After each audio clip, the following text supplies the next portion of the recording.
எல்லோருக்கும் இனிய மாலை அந்திமுற்ற வணக்கம். அந்திமுற்றம் நிகழ்வு வந்து ஈரோடு வாசல் அமைப்போட ஒரு நிகழ்வு. ஒவ்வொரு மாதமும் இருமுறை நாங்க ஒன்று கூடி பல்வேறு தலைப்புகள்ல பேசுறதும் விவாதம் செய்யறதும் தான் அந்திமுற்றத்தோட முழு நோக்கம். அந்திமுற்றம் மெயினா ஈரோடு வாசல் அன்பர்கள் உறுப்பினர்கள் நிறைய பேர் இதுல கலந்து கொண்டு பல்வேறு தலைப்புகள்ல நாங்க உரையாடுறோம். அதுல வெளியில் இருக்கிறவங்களும் சில நேரங்களில் கலந்துக்குவாங்க. பார்ட்டிசிபென்ட்ஸா எல்லா பார்வையாளர்கள் எல்லோரும் கலந்து கொள்ள வாய்ப்பா ஒரு அமைந்திருக்கிறது. இந்த வாரம் வந்திமுற்றத்துக்கு ஈரோடு வாசல் அமைப்பின் ஃபவுண்டர் நிறுவனர் ஈரோடு கதிர் அவர்களை பேச்சாளராக நாங்க தேர்ந்தெடுத்து அவங்க வந்து இன்னைக்கு பேச்சு கொடுக்குறாங்க.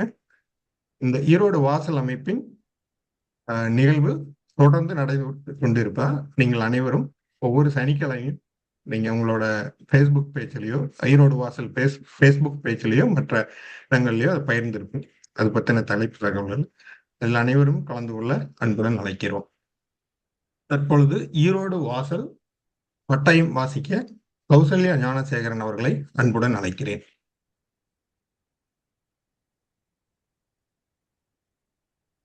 அன்மியூட் பண்ணிட்டு பேசுங்க. அனைவருக்கும் இனிய மாலை வணக்கம். ஈரோடு வாசல் உறுப்பினர்களாக நம் படிப்புத்திறன், ஆளுமை திறன் மற்றும் உடல் மன நலத்தினை மேம்படுத்திடவும், சமூக பங்களிப்புடன் இளைய தலைமுறைக்கு வழிகாட்டிடவும், நம் அமைப்பு தரும் வாய்ப்புகளை தேடல் உள்ளவர்களுடன் ஒன்றிணைந்து முழுமையாகவும் சரியாகவும் பயன்படுத்திக் கொள்வோம். எல்லைகளை தாண்டி பயணிப்போம். நன்றி. மிக்க நன்றிங்க கௌசல்யா. நன்றிகள் சார். அடுத்ததாக வரவேற்புரை வழங்குவதற்காக எங்கள் வாசல் அமைப்பின் தலைவர் கேப்டன் மைதிலி அவர்களை வருக என வரவேற்கிறேன். வணக்கங்க மைதிலி. நன்றிங்க.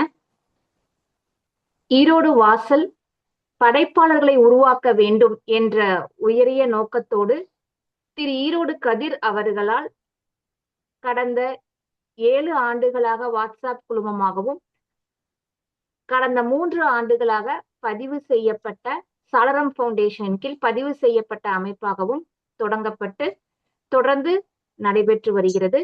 இதில் ஈரோடு வாசல் படைப்பு, பயிற்சி, உடல் நலம், மாணவர் நலன், சமூக நலன் என்ற 5 தொகுப்புகளில் பணியாற்றி கொண்டு வருகிறோம். எங்கள் உறுப்பினர்கள் மற்றும் வெளியில் இருப்பவர்களுக்கும் தேவையான வழிகாட்டுதலையும் எழுதுதல், வாசித்தல், மேலும் பேசுதல் போன்ற விஷயங்களை கை கொடுக்க பயிற்சிகளையும் அளித்து வருகிறோம். தமிழ் முற்றம் என்ற மின்னிதழையும் நடத்தி வருகிறோம். இத்தகு பெருமை கொண்ட ஈரோடு வாசலின் ஒரு நிகழ்வு இந்த அந்திமுற்ற நிகழ்வு. இந்த அந்திமுற்ற நிகழ்வில் கலந்து கொள்ள வந்திருக்கும் ஈரோடு வாசலின் வழிகாட்டுதல் குழு உறுப்பினர்கள், ஆட்சி மன்ற உறுப்பினர்கள், உறுப்பினர்கள் அல்லாத நண்பர்கள் அனைவரையும் வரவேற்பதில் ஈரோடு வாசல் பெருமகிழ்வு கொள்கிறது. ஈரோடு வாசலின் முத்தான ஒரு நிகழ்வாக இன்று நம்மிடையே சிறப்புரையாற்ற வந்திருக்கும் ஈரோடு வாசலின் ஃபவுண்டர் திரு ஈரோடு கதிர் அவர்களை வரவேற்பதிலும் ஈரோடு வாசல் மிகுந்த மகிழ்ச்சி அடைகிறது. இன்று ஈரோடு கதிர் அவர்கள் விதையினை தெரிந்திடு என்ற தலைப்பில் அந்திமுற்றத்தில் உரையாற்ற உள்ளார். இதில் கலந்து கொண்ட அனைவரும் பயன்பெறும்படி அமையும் என்பதில் எல்லளவும் சந்தேகமில்லை. இணைய வழியாக எங்களுடன் இணைந்திருக்கும் ஒவ்வொருவருக்கும் வரவேற்பை நல்கி மகிழ்கிறோம். நன்றி, வணக்கம். நன்றிங்க மைத்ரி. அடுத்ததாக விதையினை தெரிந்திடு அப்படிங்கிற தலைப்புல பேசுறதுக்கு முன்னாடி நம்ம பேச்சாளர் அவர்களோட அறிமுக முறைக்காக ராதா மனோகரன் அவர்களை வருக என வரவேற்கிறேன். Thank you sir. இந்த அந்திமுற்ற நிகழ்வில் இணைந்திருக்கக்கூடிய ஈரோடு வாசல் உறுப்பினர்கள், ஈரோடு வாசல் உறுப்பினர் அல்லாத உறுப்பினர்கள், குடும்ப அங்கத்தினர், நட்புகள் அனைவருக்கும் ஈரோடு வாசலின் சார்பாக மாலை வணக்கங்கள். இன்றைய அந்திமுற்றத்தில் விதையினை தெரிந்திடு என்னும் தலைப்பில் பேசி இருக்கக்கூடிய நமது சிறப்பு விருந்தினர் திரு ஈரோடு கதிர் அவர்கள் ஒரு பன்முக திறமையாளர். மனிதம், மனித ஆற்றல், நேர்மறை எண்ணம் குறித்து மிகுந்த நம்பிக்கை வைத்திருப்பவர். எல்லாவற்றிற்கும் ஒரு தீர்வு இருக்கும் என நம்புபவர். பயிலரங்கு, எழுத்து, உரை, மனிதவள மேம்பாடு, ஊடகம், சமூக பணி என பல்வேறு துறைகளில் தனது முத்திரையை பதித்துக் கொண்டிருக்கும் இவர் அவருடைய எழுத்து வாசிப்பவரின் வாழ்வியலோடு பொருந்தி போகும் யதார்த்தமான, எளிமையான ஆனால் வலிமையான ஆயுதம். அதுவே இவருடைய சிறப்பு தன்மையும் கூட. இவரை முறையாக அறிமுகம் செய்வதில் நான் பெருமகிழ்ச்சி கொள்கிறேன். இவர் மனிதவள மேம்பாட்டு பயிற்சியாளராக 22 கால ஆண்டு அனுபவம் பெற்றவர். பன்னாட்டு மென்பொருள் நிறுவனங்களில் பயிலரங்குகள் நடத்தியிருக்கிறார். இலங்கை நிறுவன பணியாளர்களுக்கு தமிழ் மொழியில் பயிலரங்குகள் நடத்தியிருக்கிறார். பல்கலைக்கழகங்கள், பொறியியல் கல்லூரிகள், கலை அறிவியல் கல்லூரிகளில் பேராசிரியர்கள் மற்றும் மாணவர்களுக்கும் பயிலரங்குகள் நடத்தியிருக்கிறார். பள்ளி ஆசிரியர்கள் மற்றும் மாணவர்களுக்கு ஊக்குவிப்பு பயிலரங்குகள், தொழில் நிறுவனங்கள், தமிழக காவல்துறை, ரயில்வே, ஜேசிஸ், லைன்ஸ் ஆகிய அமைப்புகளில் தொடர்ந்து பயிலரங்குகள் நடத்தி வருகிறார். சிங்கப்பூர் மற்றும் இலங்கை ஆகிய நாடுகளில் உரையாற்றி இருக்கிறார். தமிழகத்தில் பல்வேறு புத்தக திருவிழாக்கள், பல்கலைக்கழகங்கள், கல்லூரிகள், பள்ளிகள், அமைப்புகள், நூலகங்கள், இயக்கம், சங்கங்களில் உரையாற்றி இருக்கிறார்.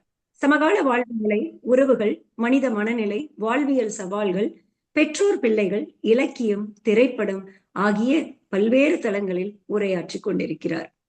இவருடைய எழுத்து வார, மாத இதழ்கள் மற்றும் வலைப்பக்கத்தில் கட்டுரைகள், கவிதைகள், விமர்சனங்கள், சிறுகதைகள் மற்றும் மதிப்புரைகள் என 900 படைப்புகளை இதுவரை படைத்துள்ளார். இவர் எழுதிய புத்தகங்கள் கிளையிலிருந்து வேர்வரை, பெயரிடப்படாத புத்தகம், உறவெனும் திரைக்கதை, வேர்க்கையோடு விளையாடு, திரையெனும் திணை.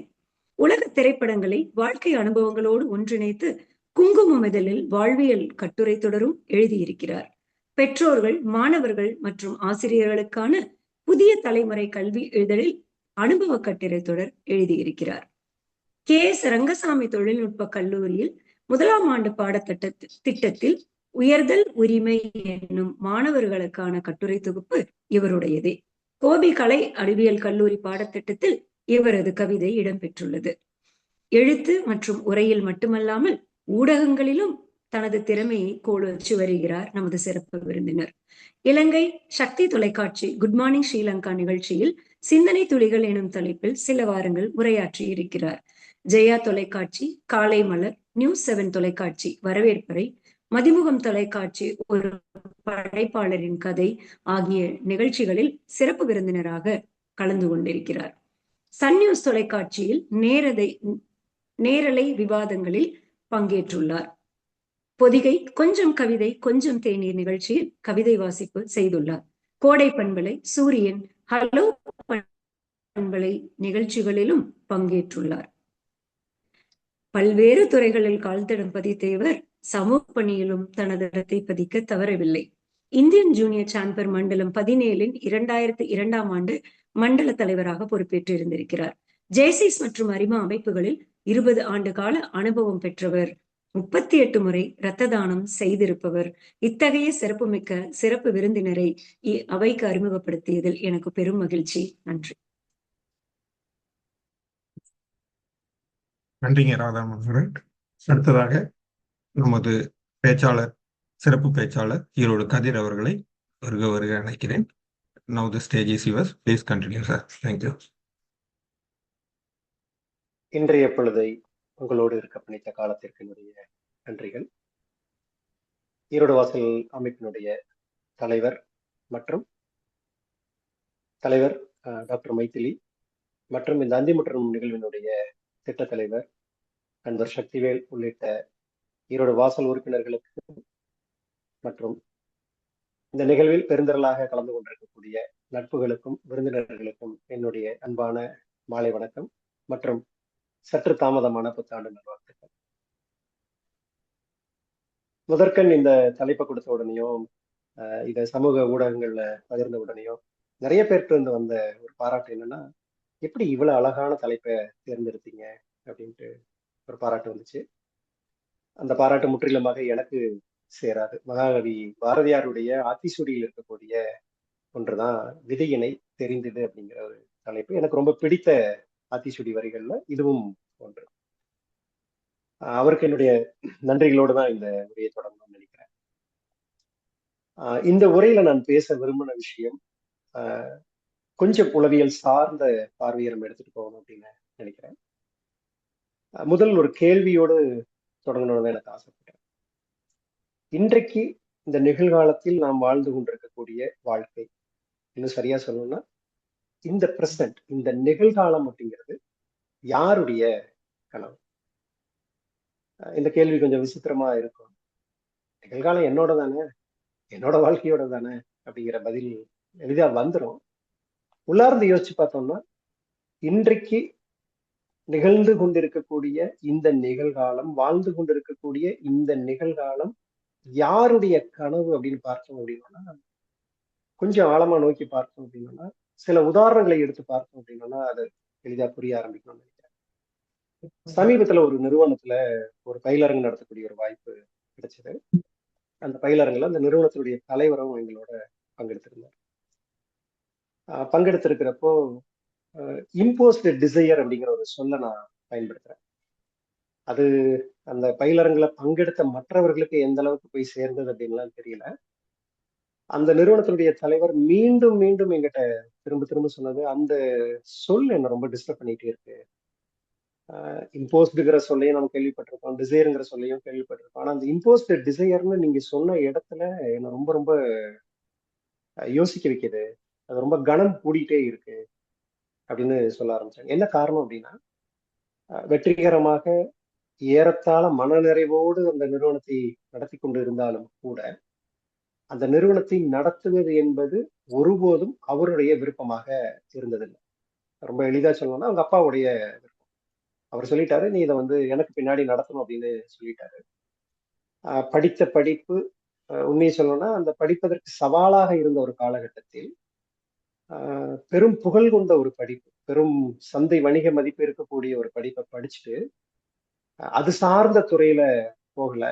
அதுவும் அவரோட டிசைர் அப்படிங்கிறது தெரியாது. ஆனா இன்னைக்கு ஏதோ ஒரு இடத்துல இருந்துகிட்டு இருக்க, இயங்கி கொண்டிருக்கக்கூடிய, செயல்பட்டு கொண்டிருக்கக்கூடிய, சிறப்பாக செயல்பட்டு கொண்டிருக்கக்கூடிய அந்த ஒன்று என்பது இப்பதான் ஒரு விளக்கேற்றுற மாதிரி அவருக்கு தெரிய ஆரம்பிச்சிருக்கு.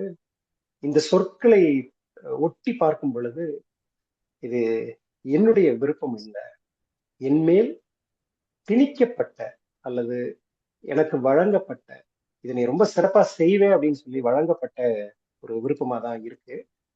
வழங்கப்பட்ட விருப்பமோ திணிக்கப்பட்ட விருப்பமோ அந்த விருப்பத்தை ஒரு காலகட்டத்துல தெரிஞ்சோ தெரியாமலோ நம்மோட விருப்பமாவும் மாத்திக்கும். நமக்கு பிடிச்சதா மாத்திக்கும். நம்மளோட விருப்பமா மாத்துறங்கிறத விட பிடிச்சதா மாத்திக்கும். அப்போ ஒரு ஒரு நிறுவனத்தை நல்ல விதமாக நடத்தி கொண்டிருக்கக்கூடிய ஒருவருக்கு கூட தான் இயங்கிக் கொண்டிருக்கக்கூடியது என்பது ஒரு காலகட்டத்துலதான் புரியுது. இது என்னுடைய கனவு அல்ல, இந்த நிகழ்காலம், இந்த இன்றைக்கு நிகழ்ந்து கொண்டிருக்கக்கூடிய இந்த செயல்கள் நான் வாழ்ந்து கொண்டிருக்கக்கூடிய வாழ்க்கை அல்லது நான் இயங்கிக் கொண்டிருக்கக்கூடிய களம் என்பது என்னுடையது அல்ல அப்படிங்கிறத ஏதோ ஒரு காலகட்டத்துலதான் தெரிய வருது. இந்த மாதிரி இந்த பட்டியலை போட்டோம்னா நிறைய பேருக்கு போட்டுட்டே இருக்கலாம். ஒரு கல்லூரியில ஒரு பேராசிரியரை சந்திக்கிறேன். தமிழ் துறையில பேராசிரியரா இருக்கக்கூடிய அவர் படித்தது எம்சிஏ. எனக்கு முதல்ல அது புரியல.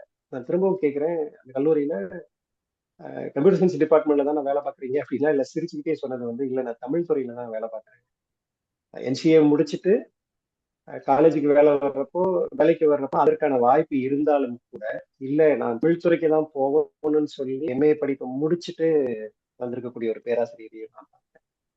அதே போல வெற்றிகரமாக இயங்கிக் கொண்டிருக்கக்கூடிய ஒரு தொழில் தொடர்ச்சியில தாத்தா காலத்துல இருந்து, அப்பா காலத்துல இருந்து அடுத்த மகன் காலத்துக்கு நகர்த்தப்பட்டு வந்திருக்கக்கூடிய அந்த தொழில்ல இந்த 3ஆம் தலைமுறையா இருக்கக்கூடியவர், மிக வெற்றிகரமாக இயங்கிக் கொண்டிருக்கக்கூடியவர் சொல்வது, இது என்னோடது கிடையாது. சம்பாதிக்கிறேன், செயல்படுறேன், லாபம் வருது, நல்ல விதமா நிறைய பேருக்கு வேலை கொடுத்துருக்கேன், வெற்றிகரமா இயங்கிட்டு இருக்கேன், ஆனா என்னுடைய விருப்பம்ங்கிறது வேறொன்றை சார்ந்தது அப்படின்னு சொல்ற மாதிரி. அப்போ எம்சிஏ படிச்சது இம்போஸ்ட் டிசையர், ஒரு நிறுவனத்தை நடத்துவது, ஒரு குடும்பத்தினுடைய தொடர்ச்சியாக அடுத்ததுன்னு சொல்லி நடத்திட்டு வரக்கூடியதும், இது எல்லாமே யாரோ ஒருவரால் அவருடைய கனவாக இருந்து அல்லது இதுதான் சரி அப்படின்னு கட்டாயப்படுத்தப்படும் பொழுது நம்ம பெரும்பாலும் இந்த நிகழ்காலம் என்பது வேறு யாரோ ஒருவருடைய கனவை செயல்படுத்தி கொண்டிருக்கின்றோம் அல்லது வாழ்ந்து கொண்டிருக்கிறோம் அப்படிங்கிற பெயரையும் அதுக்கு குறிப்பிடுது. இன்னும் ஊர்லயே ஒரு பெரிய குடும்பம், 2 பெரிய குடும்பங்கள் சம்பந்தம் செய்யறாங்க, திருமணம் ஆகுது. திருமணம் ஆனதுக்கு அப்புறம் ஏதோ ஒரு காரணத்தினால அந்த கணவனுக்கும் மனைவிக்கும் இளம் தம்பதிக்கு பிடிக்காம போயிடுச்சு, குழந்தை இருக்கு. அப்ப பிடிக்காம போயிடுச்சு அப்படிங்கிறப்ப இவர்கள் பிரிந்து வாழ்வதோ அல்லது மனவிலக்கு பெற்று வேறொரு வாழ்க்கையை அமைச்சுக்கிறதையோ அந்த 2 குடும்பங்களுடைய கௌரவம்னு ஒண்ணு இருக்கு பாத்தீங்களா, அது வந்து விட்டு கொடுக்க. இவங்க 2 பேரும் சேர்ந்து வாழ முடியாது அப்படிங்கிற ஒரு சூழல் வந்த பிறகு எல்லாரும் உட்காந்து பேசுறாங்க. என்ன அப்படின்னா, பொண்ணை வந்து அந்த மனைவி வந்து நீ உன்னோட அம்மா வீட்டுல இருந்துக்கோ, நீ உன்னோட வீட்டுல இருந்துக்கோ, எங்கேயாவது ஒரு விருந்து விசேஷத்துக்கு போகணும்னா நீங்க 2 பேரும் வந்து சேர்ந்து ஒண்ணா போங்க. அது எப்படி வரும்னா, அந்த கணவனுடைய கார் இவங்க வீட்டுக்கு வரும். வர்றதுக்கு முன்னாடி தகவல் வந்துடும். வந்த உடனேயும் இவங்களும் நல்ல விதமா ஆடையெல்லாம் உடுத்தி போய் கார்ல உட்காருவாங்க, இந்த விருந்துக்கு போவாங்க. ரெடிமேடா எல்லா இடத்துலயும் சிரிப்பாங்க, நல்லா இருக்கும் அப்படின்னு காட்டிக்குவாங்க, திரும்ப கொண்டு வந்து இறக்கி விட்டுட்டு போயிடுவார், இப்படியே போயிடுவார். அப்போ அந்த வாழ்க்கையை இன்னைக்கு நிகழ்காலத்துல வாழ்ந்து கொண்டிருக்கக்கூடிய அந்த கணவனுக்கும் சரி, அந்த மனைவிக்கும் சரி, அந்த அந்த கணவனும் மனைவியும் காட்டக்கூடிய ஆடக்கூடிய ஒரு நாடகத்தின் பின்னால் ஒரு குழந்தை வாழ்ந்து கொண்டிருக்கக்கூடிய வாழ்க்கை, அது ஒரு இசைவான வாழ்க்கை அப்படின்னு பார்த்தோம்னா இது எல்லாமே யாரோ ஒருவருடைய கனவை செயல்படுத்துறதுக்கான ஒரு வாழ்க்கை தான் வாழ்ந்துட்டு இருக்குமோ அப்படிங்கிற மாதிரியான ஒரு எண்ணம் வர ஆரம்பிக்கும். அடுத்த ஒரு கேள்வி, இந்த நிகழ்காலத்துல யாருடைய கனவில் நீங்கள் வாழ்ந்து கொண்டிருக்கிறீர்கள் அப்படிங்கிற கேள்வியோடு இன்னொரு கேள்வி நம்ம கேட்கறது, அடுத்ததா நம்ம ஒண்ணு பெருசா செய்யணும்னு ஒண்ணு இருக்கும்ல, பெருசா செய்யணும்னு நினைச்சிருப்போம்ல, ஆசைப்பட்டிருப்போம்ல, திட்டமிட்டிருப்போம்ல, ஒரு கனவாக நம்ம உருவாக்கி வச்சிருப்போம்ல, அதை இன்றைய நிகழ்காலத்தினுடைய தேவை தீர்மானித்தா, கடந்த காலம் தீர்மானித்ததா, இன்று தீர்மானிக்கிறதா அல்லது நேற்றுகள் தீர்மானித்ததா அப்படிங்கிற ஒரு கேள்வியை தான் நான் 2வது முன்வைக்க விரும்புறேன். இது கொஞ்சம் குழப்பமா இருக்கும். அடுத்ததா செய்ய போறத இன்னைக்கு இருக்கிற தேவை தானே. இப்போ ஒரு வீடு இல்ல, வீடு கட்டணும்னு நினைப்போம். அந்தந்த வயதை வந்தோடனே கல்யாணம் பண்ணி வைக்கணும்னு நினைப்போம், அல்லது கல்யாணம் பண்ணிக்கணும்னு நினைப்போம். ஒரு காரணத்துக்காக தொழில் ஆரம்பிக்கணும்னு நினைப்போம். இந்த மாதிரியான ஒரு கார் வாங்கணும்னு நினைப்போம், வேற ஒரு வண்டி மாத்தணும்னு நினைப்போம். இதெல்லாமே நம்முடைய தேவைன்னு தான் நம்ம நினைச்சிட்டு இருக்கோம் பல நேரங்கள். ஒரு வகையில் நம்முடைய தேவைதான். ஒரு வீடு கட்டுதல் என்பது ஒரு குடும்பத்துல அடிப்படை தேவை. பிள்ளைகளுக்கு திருமணம் செய்து வைக்கிறது அப்படிங்கிறது வழக்கமாக நடக்கக்கூடிய அந்த ரொட்டீன், அந்த முறைகள்ல அது ஒரு முறையான ஒரு விஷயம் தான். ஆனா இது எப்படி செய்யறோம்னு ஒண்ணு இருக்குல்ல. ஒரு வீடு கட்டுறது, அந்த வீடு எப்படி இருக்கும்னு ஒரு கனவு வீடை உருவாக்கணும்ல. ஒரு திருமணம் நடத்தும் பொழுது அந்த திருமணம் எப்படி எல்லாம் இருக்கணும்னு ஒரு அதுக்கான ஒரு பட்டியல் போடுறோம்ல, அதுக்கான செயல்பாடுகளை முடக்கி விடுறோம்ல.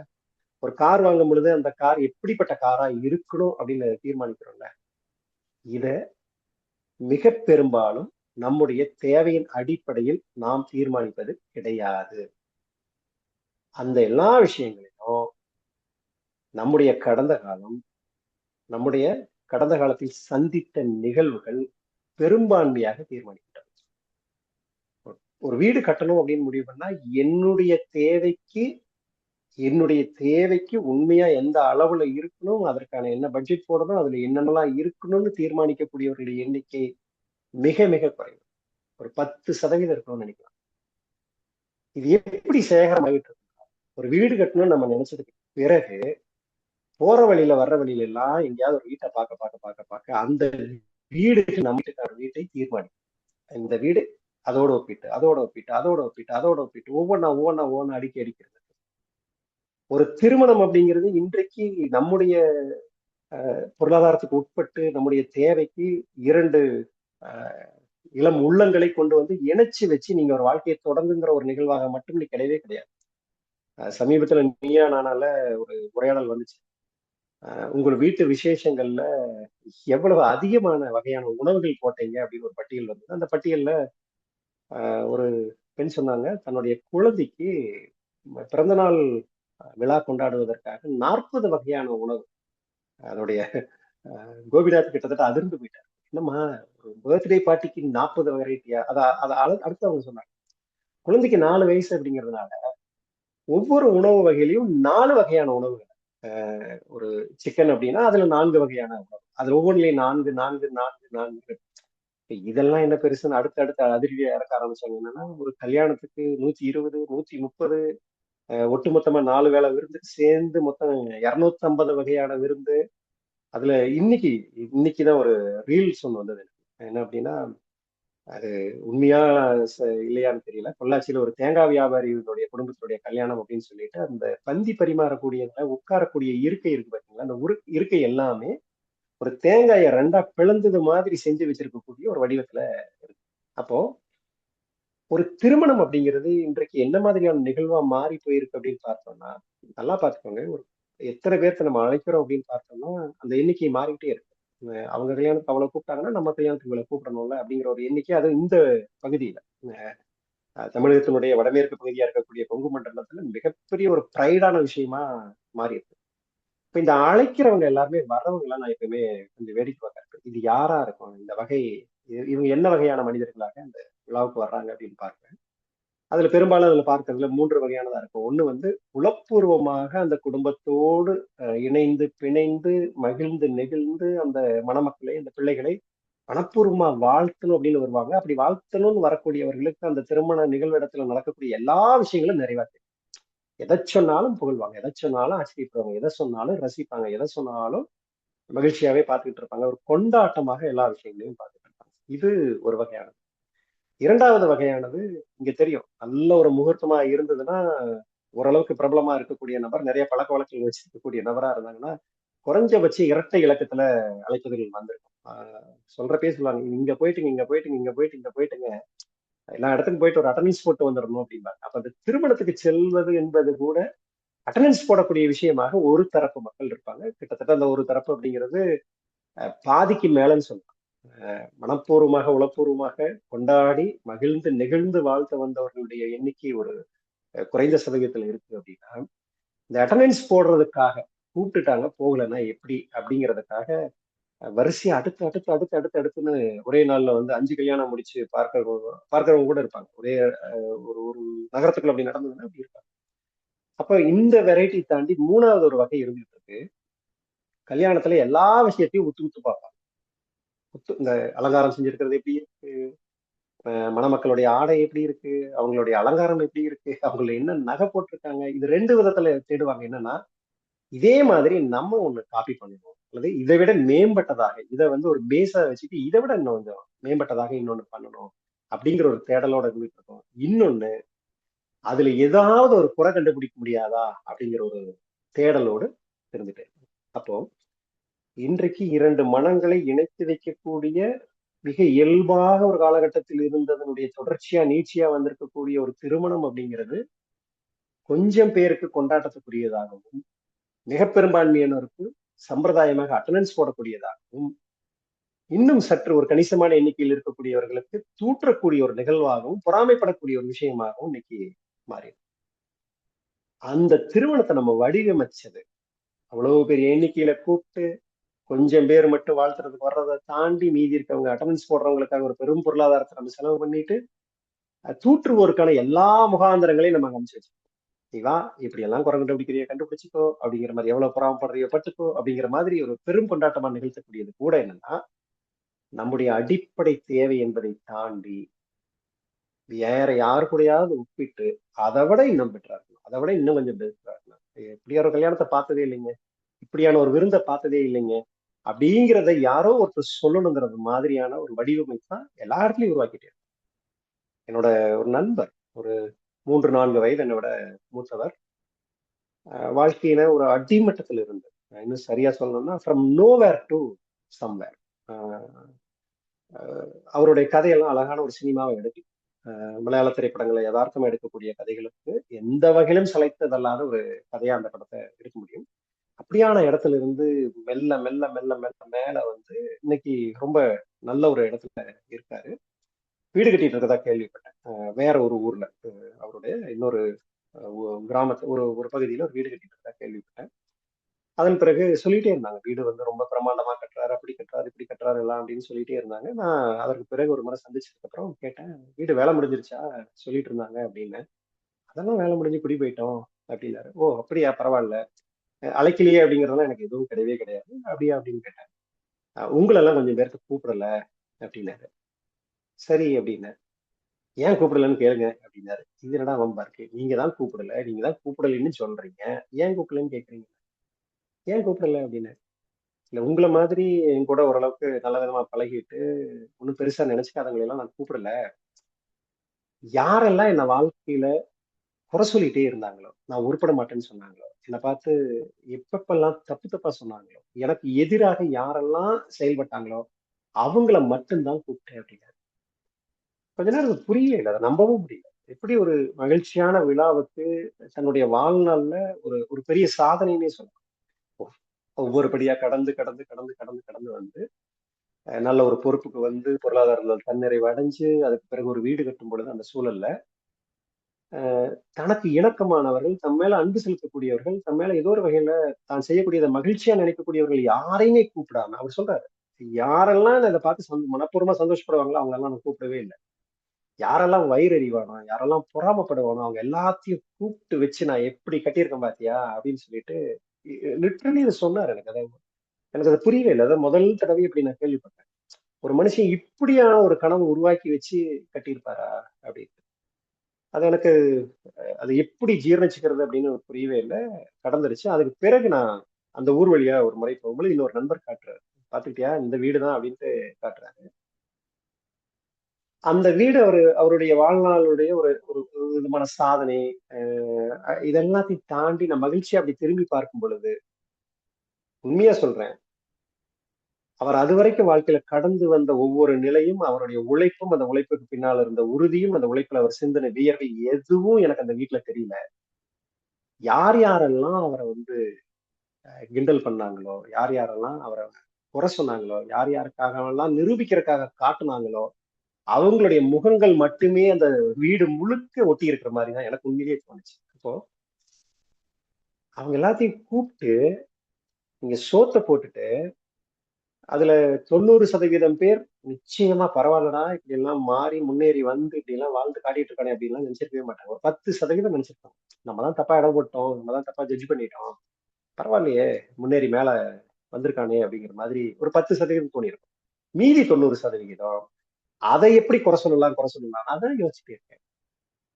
அந்த வீடு என்பது உன்னுடைய கனவு இல்லம் கிடையாது.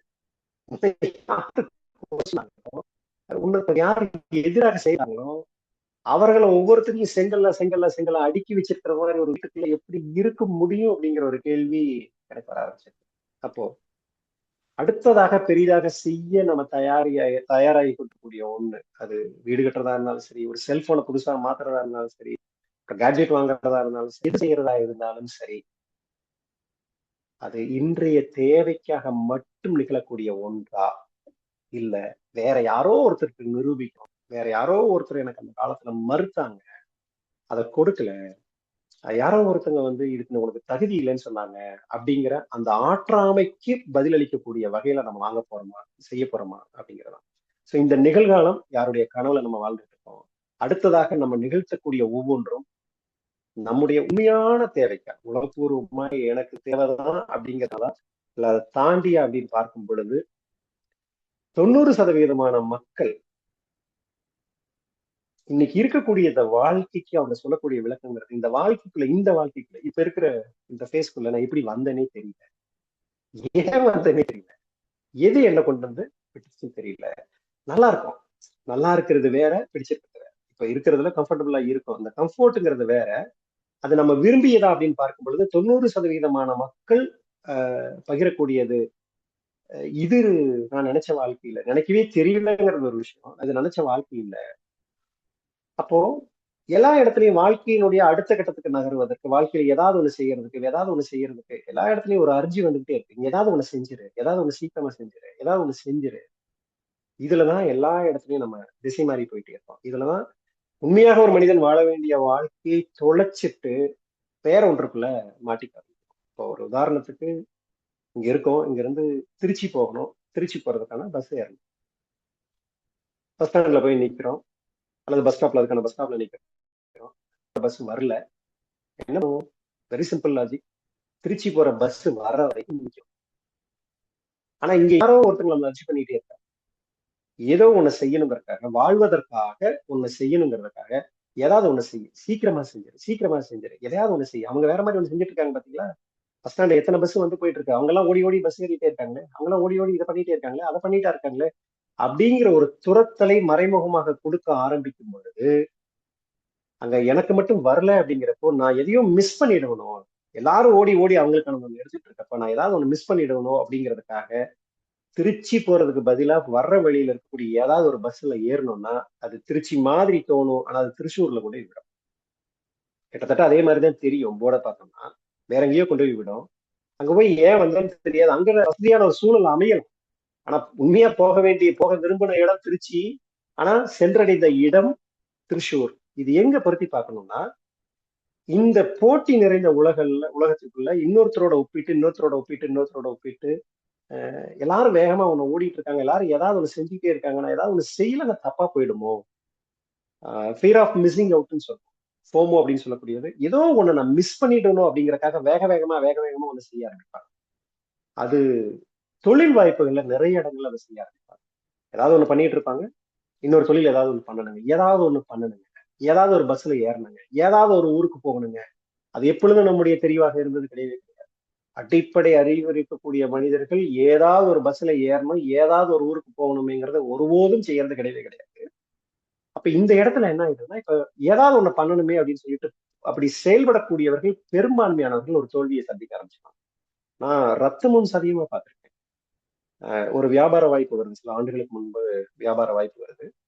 அந்த வியாபார வாய்ப்பை ஒரு ஒரு 10 வயசு பையன்கிட்ட போய் சொன்னானா கூட, நான் இப்படி எல்லாம் கேள்விப்பட்டிருக்கேன், இதெல்லாம் ஓடாதே, இதெல்லாம் நடக்காதே அப்படின்னு சொல்லிடுவான். இன்னும் வெளிப்படையா சொல்லணும்னா, இப்ப 3-4 நாளுக்கு முன்னால வைரல் ஆச்சுங்க, ஒரு பையன் இன்ஸ்டாகிராம்ல வந்து அம்மாவுக்கு தார் ஜீப் வாங்கி கொடுத்தான் அப்படின்னு ஒரு 15 வயசு பையன் வைரல் ஆகி, அதுக்கு பின்னால ஒரு பெரிய ஸ்கேம் இருக்கிறதா ஒரு தகவல்லாம் வந்ததுல, இட்ஸ் கைண்ட் ஆஃப் பிசினஸ் அந்த மாதிரியான.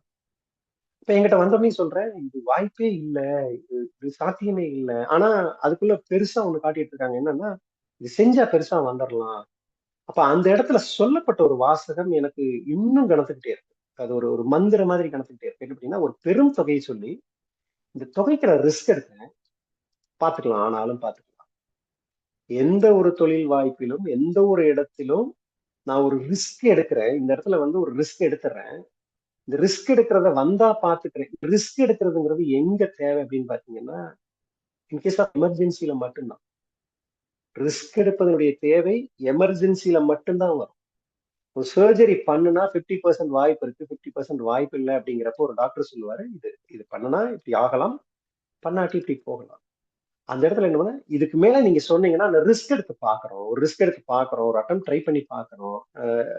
ஏன்னா அதுல என்ன ஆகுனா, அந்த ரிஸ்க் எடுக்காம போயிட்டா ஒருவேளை இழந்துருவோமோ அப்படிங்கிற ஒரு சூழல் வரும் பொழுது, அந்த ஒரே ஒரு இடத்துலதான் வாழ்க்கையில ரிஸ்க் எடுக்கணுமே தவிர, இயல்பான ஒரு பயணத்துல அடுத்தடுத்து திட்டமிடுவதற்கான எல்லா சாத்தியங்களும் அறிவும் அதற்கான வாய்ப்பும் இருக்கக்கூடிய ஒரு சூழல்ல நான் ரிஸ்க் எடுக்கிறேன் அப்படிங்கிறது பியூர்லி இட்ஸ் அ கேம்பிளிங். ஒரு சூதாட்டமாக மட்டும்தான் வர ஆரம்பிக்கும். அந்த சூதாட்டத்துக்குள்ள போகக்கூடிய நபர்கள் மிக பெரும்பான்மையாக தோற்று போவார்கள். அந்த தோற்று போகக்கூடிய அந்த ஒரு சூழல்ல ஏற்படக்கூடிய இழப்பும் அது சார்ந்த வழியும் ரொம்ப ரொம்ப பெருசு. மீண்டு வெளியில வர முடியாத மாதிரியான ஒரு சூழலை உருவாகும். இப்படியான இந்த தேவையில்லாம அதற்கான தயார்படுத்தல் இல்லாம ஏற்படக்கூடிய தோல்விகள் மெல்ல மெல்ல மெல்ல மெல்ல மனச்சோர்வை கொடுத்துட்டே. தோல்வின்னு சொன்னோடனே எனக்கு சமீபத்துல கேட்ட ஒரு பேட்டியில கேட்ட ஒரு சொல் தான் எனக்கு ஞாபகம் வந்தது. அப்படின்னா, வால்ட் டிஸ்னி சொன்ன ஒரு இதுதான்,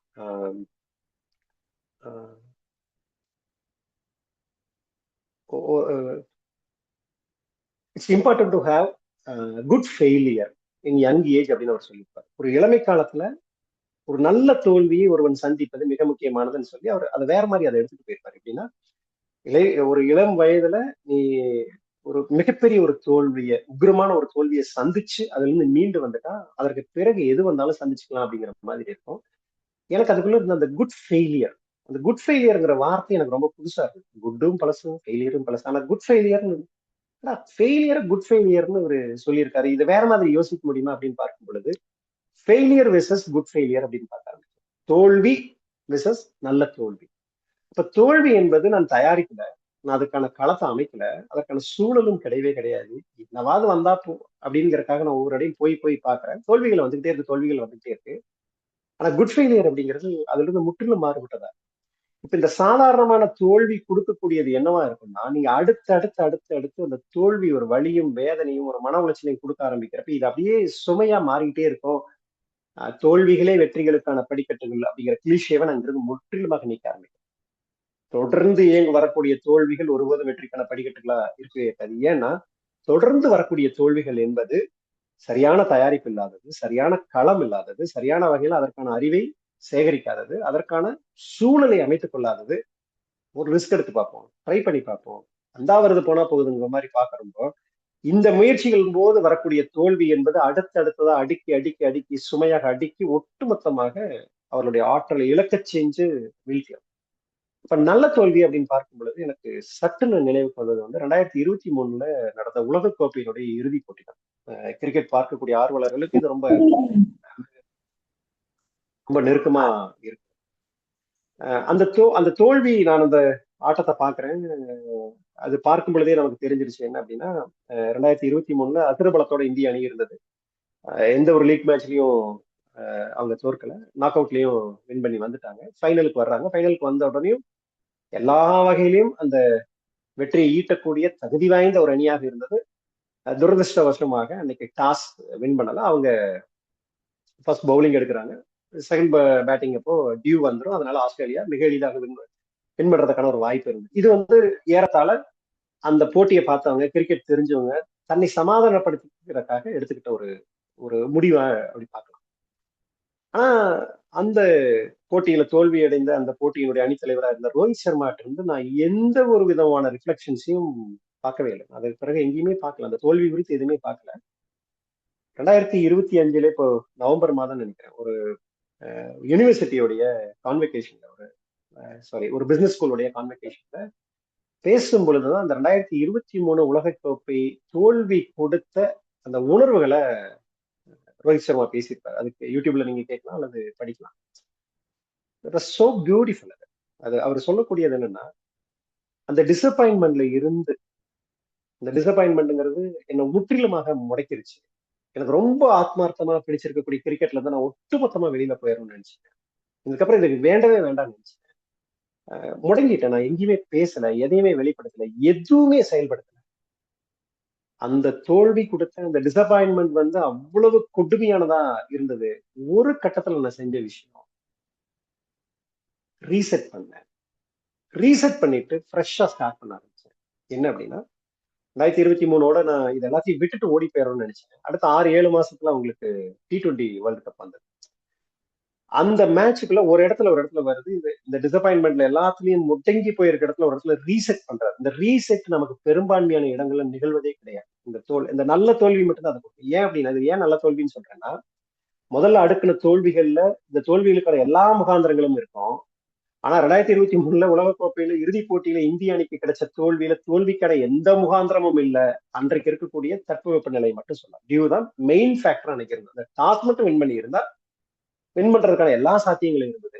அப்ப எல்லா முகாந்திரங்களும் எல்லா அளவீடுகளும் மிகச்சரியாக இருந்த ஒரு அணி ஒரு தோல்வியை சந்திக்குது அப்படிங்கிறப்ப அது it's a good failure sir.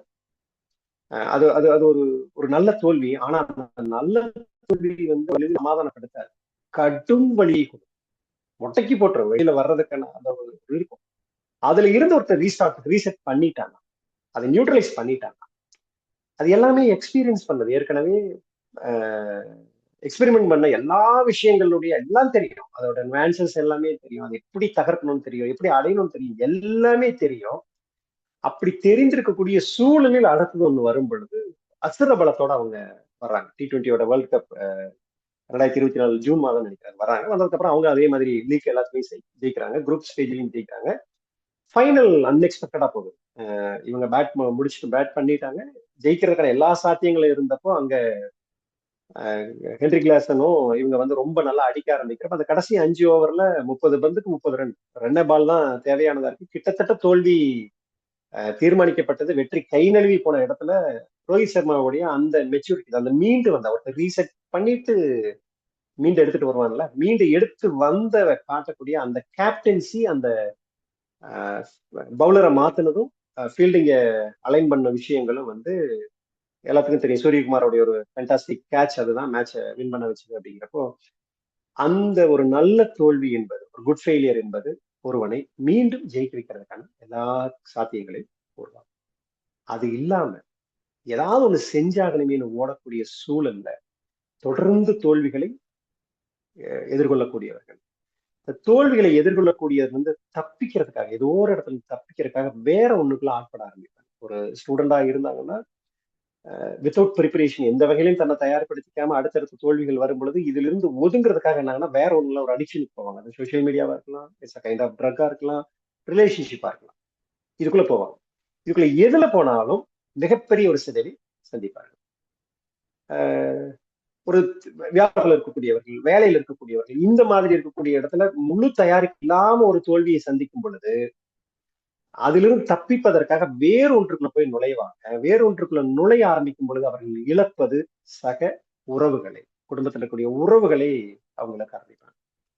அப்போ மனிதனுக்கு தோல்விகளே கூடாதா அப்படின்னா, எல்லா தயாரிப்புகளும் இருந்து, களம் சரியாக இருந்து, அதற்கான எல்லா முகாந்திரங்களும் இருந்து, வேறொரு சூழல்னால தன்னால் கட்டுப்படுத்த முடியாத ஒரு சூழல்னால ஒரு தோல்வி வரும் பொழுது it should be a good failure.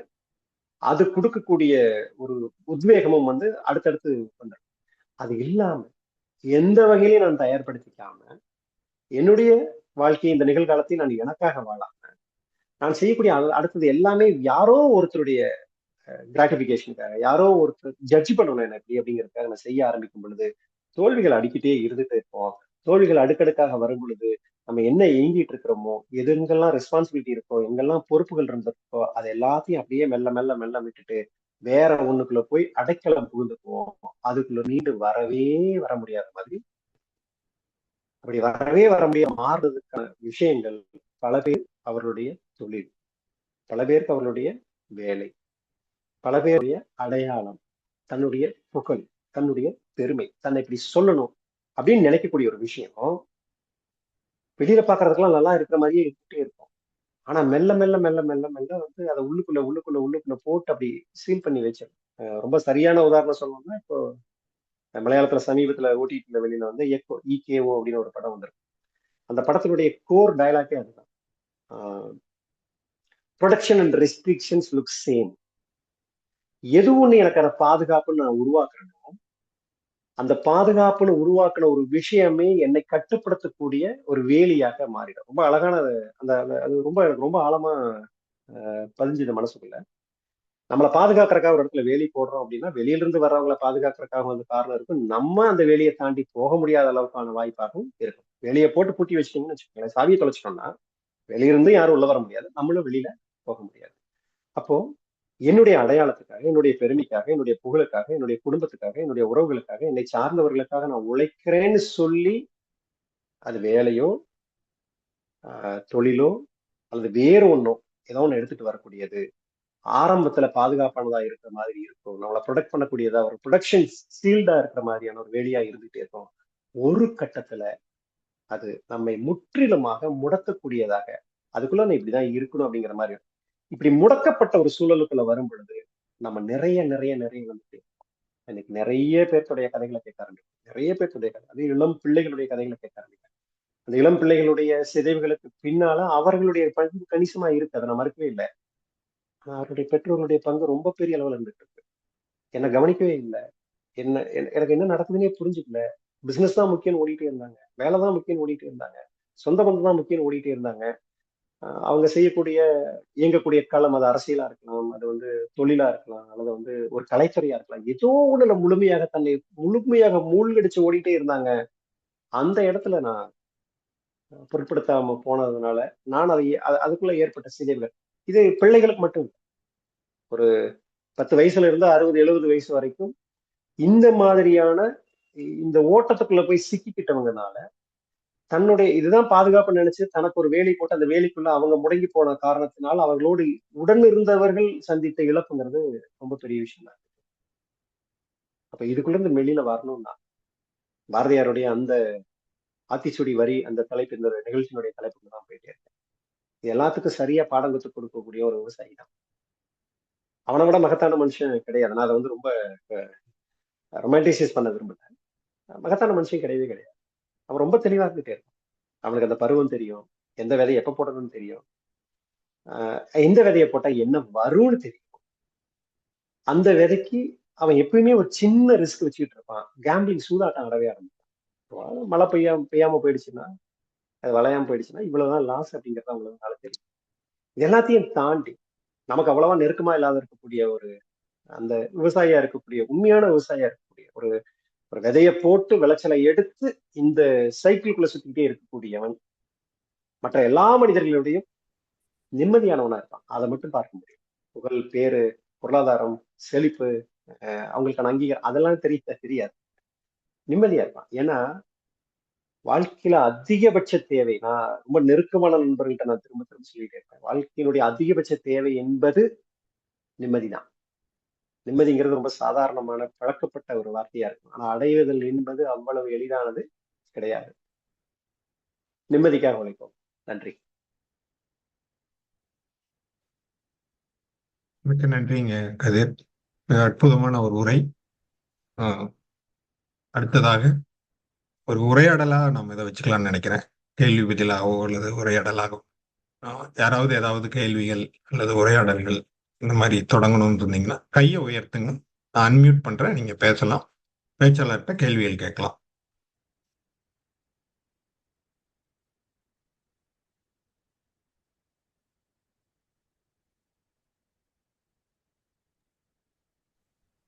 பேச்சாளர்கிட்ட கேள்வி கேட்கணும்னு இல்லை, நீங்களும் உங்க கருத்தை சொல்லலாம். ஒரு சார் வாங்க, கையை உயர்த்திருக்கீங்க. ஜியோமி அப்படின்னு ஒரு மொபைல் இருந்து அன்மியூட் பண்றேன், பேசுங்க.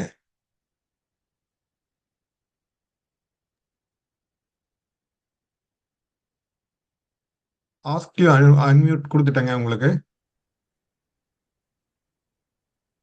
இல்லைங்களே. சரி இருங்க, அதுக்கு முன்னாடி தனா அவங்க கையை உயர்த்திருக்காங்க.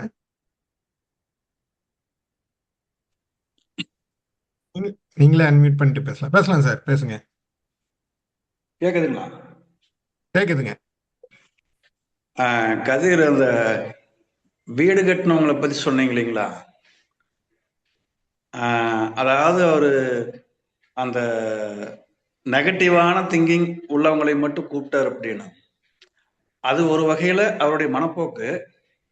ஆனா அதே சமயத்துல வந்து நல்லவங்களை கூப்பிட வேண்டாம் அப்படிங்கிற ஒரு முடிவு எடுத்திருக்க வேண்டிய அவசியம் இல்லதானே?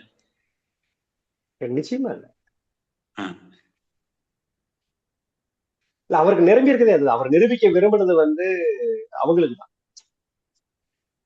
அதான் அது ஒரு மிக சிக்கலான மனப்போக்கு தான். வந்து அவருடைய அந்த அனுபவத்தை வச்சு அது இவங்களை எல்லாம் வந்து நாம வந்து நான் உயர்ந்துட்டேன் அப்படின்னு காமிக்கணும் செஞ்ச செயல் ஓகே. ஆனா அதுக்காக வந்து உங்களை கூப்பிட வேண்டாம் அப்படிங்கிறது தேவையில்லை அப்படிங்கிற மாதிரி என்னோட கருத்து. இல்ல, நான் அதுல அவ்வளவு முக்கியமே இல்லை. நான் கூப்பிட அழைக்கிறவக்கான வட்டத்துக்குள்ளேயும் இல்ல. அது வந்து இந்த பழிதீர்த்தல் வச்சுக்கோங்களேன். அது ஒரு கைண்ட் ஆஃப், அது வந்து ஒரு நான் சிக்கலான விஷயமா தான் பாக்குறேன். அதை நான் பாசிட்டிவானதை பார்க்கல. ஏன்னா நீங்க திரும்ப வந்து யாரோ ஒருத்தங்க நம்மளை அவமானப்படுத்திட்டே இருப்பாங்க, ஏதாவது ஒன்று பண்ணிட்டே இருப்பாங்க, கொடுத்துட்டே இருப்பாங்க. திரும்ப எத்தனை தடவை நிரூபிக்கிறதுக்காக ஓடுறது? இன்னும் எத்தனை வீடு கட்டுறது, அல்லது எத்தனை செங்கற்கல்ல வந்து அந்த எதிர்ப்பு மாதிரியானவர்களுடைய முகத்துக்குள்ளே பத்தி வைக்க. அதாவது நம்ம தேவையை தவிர்த்து சமூகத்துக்காக நிறைய விஷயங்களை செய்யறோம்னு அதை ஒரு மையப்படுத்தி சொன்னீங்க. மிக அருமையான கருத்து. இது நீண்ட காலமா என்னோட மைண்ட்ல ஓடிக்கிட்டு இருக்கிற ஒரு கருத்து. அதை நீங்க அப்பட்டமா வந்து பிரதிபலிச்சிருக்கிறீங்க, எனக்கு ரொம்ப சந்தோஷமா இருக்கு. இதையதான் நானும் திரும்ப திரும்ப நினைச்சிட்டு இருக்கிறேன். எல்லாமே திருமணமாகட்டும், வீடு கட்டுறதாகட்டும், ஒரு வெஹிக்கிள் வாங்குறதாகட்டும், எல்லாமே வந்து அடுத்தவங்களை பார்த்து அதை விட ஒரு படி மேல இருக்கணும் அப்படின்னே செய்யறது வந்து நம்ம சமுதாயத்துல ஒரு வழக்கமாவே ஆயிடுச்சு, ஒரு ட்ரெண்ட் மாதிரி ஆயிடுச்சு. இது மாறினா நல்லா இருந்துக்கு, இந்த சமுதாயம் நல்லா இருக்குங்கிறது என்னோட கருத்து. அதுல நீங்க எடுத்துரைச்சது ரொம்ப சந்தோஷமா இருந்தது. நன்றி. நன்றிங்க சார். அடுத்ததா தனா அவங்க கை உயர்த்தி இருக்காங்க, அவங்கள பேச சொல்லுங்க. தனா, நீங்க பேசுங்க. Good evening all. Thank you sir for the wonderful speech. எனக்குமே இந்த கனவு பத்தி பேசும்போது நிறையவே விஷயங்கள் என்னை யோசிக்க தோணுது. நான் என்னோட ட்ரீமையே ரீகன்சிடர் பண்ணி செக் பண்ணணும் அப்படிங்கிற அளவுக்கு எனக்கு ரொம்ப இம்பாக்ட்ஃபுல்லா இருக்கு இந்த ஸ்பீச். ஸோ இப்போ கனவு பத்தி பேசும்போது நம்மளோட கனவு வந்து தேவைகளை மட்டுமே கன்சிடர் பண்ணி இருக்கணும் அப்படின்னு சொல்றீங்க. எனக்கு அந்த இடத்துல ஒரு பெரிய கொஸ்டின்ஸ். இப்போ நமக்கு அடிப்படை தேவைகளை மட்டுமே வச்சு நம்ம வச்சிருக்கிறது கனவா இருக்குமா? இப்போ ரைட் பிரதர்ஸ் வந்து பறக்கணும்னு நினைச்சது வந்து தேவை கிடையாது இல்லைங்களா? அப்ப அது எப்படி பட் அவங்களோட கனவே பறக்கணுங்கிறது தான். ஸோ அதனால தான் இன்னைக்கு நம்ம எல்லாருமே ஃபிளைட் அப்படின்னு வந்துச்சு. ஸோ அந்த இடத்துல எனக்கு சரியா புரியலன்னு நினைக்கிறேன். ஸோ வெரி தெளிவு சிம்பிள். தேவை. ரைட் பிரதர்ஸ் வந்து யாரை பார்த்து போட்டி போட்டாங்கன்னா பறவைகளை பார்த்து போட்டி போட்டாங்க. பறவை எல்லாம் பறக்குதுன்னா ஏன் நான் பறக்கக்கூடாதா அப்படிங்கிறது அது வேற கணக்கு. ம் ஓகேவா? நீங்க ஒரு பொருள் வச்சிருக்கீங்கன்னா அந்த பொருள் என்ன இன்டியூஸ் பண்ணிடுச்சு. அந்த பொருள் எனக்கு அது அதே மாதிரியான ஒரு பொருள் தேவை. ம்ஹும். ஆனா அந்த பொருள் நீங்க வச்சிருக்கக்கூடிய பொருளுடைய தரமோ அதனுடைய உண்மையான பயனோ என்ன மோட்டிவேட் பண்ணல. ஆட்ட இப்படி ஒரு பொருள் இருக்குங்கிறப்ப நான் ஏன் வாங்கக்கூடாது? அதை விட இன்னொரு பெருசா நான் ஒண்ணு போகணும்னு நினைக்கிறேன்ல. ம்ஹும். அப்ப என்னுடைய தேவையை தாண்டி என்னுடைய தேவைங்கிறது அதுல தரமா இருக்கணும், அதனுடைய பயன் சரியா இருக்கணும், அது போதும். மேபி அறிமுகப்படுத்தலாம். நீங்க இது மாதிரியான ஒரு பொருளே தெரியாதப்ப எனக்கு அறிமுகப்படுத்துறதுங்கிறது வேற. அறிமுகப்படுத்துறப்ப என்னுடைய தேவைக்குள்ள, ஏன்னா எல்லாருமே மத்தவங்க ஒருத்தர் அறிமுகப்படுத்தி தான் வர்றோம். என்னுடைய தேவைக்குள்ள நான் நிறுத்திக்கிறேன்னா இன்னொரு இடத்துல ஒப்பீடு செய்து அதை தாண்டி நான் போறேனாங்கிறதெல்லாம் இந்த சிக்கல் வராது. அப்ப அடுத்து செய்ய போறதுங்கிறது உண்மையான என்னுடைய தேவைக்கா, அல்லது அடுத்து செய்ய போறதுங்கிறது நேத்தோ முந்தா நாளா நான் யார்கிட்டயும் பார்த்துட்டு வந்தேன்ல, யார்கிட்டயும் கேள்விப்பட்டேன்ல, இதான் நல்லதுன்னு சொன்னாங்களே, இதான் கெத்துன்னு சொன்னாங்கல்ல, அப்படிங்கிறதுக்காக நான் ஒண்ணு பண்ண ஆரம்பிக்கிறேன். அதுதான் இதுக்கான ரெண்டுக்கும் difference. Okay okay sir. So அதாவது எனக்கு இப்ப என்ன புரியுதுன்னா, நம்மளோட கனவு வந்து எண்ட் ஆஃப் தி டே நம்மள சந்தோஷப்படுத்துறதா இருக்கணும். அது மீன் நமக்கு நிம்மதி பண்றீங்களா? தரதான் வரும். Okay, thank you sir. தேங்க்யூ. உண்மையான பயன் சார்ந்ததா வரும். ஓகே, நன்றி நன்றி. நன்றி. ஈஸியா எடுத்துவாங்க. ஒரு பெரிய கல்யாணம் பண்ணணும், கல்யாணத்தை ரொம்ப கிராண்டா பண்ணணும்னு ஒரு கனவு வச்சிருக்காங்கன்னு வச்சுக்கோங்க.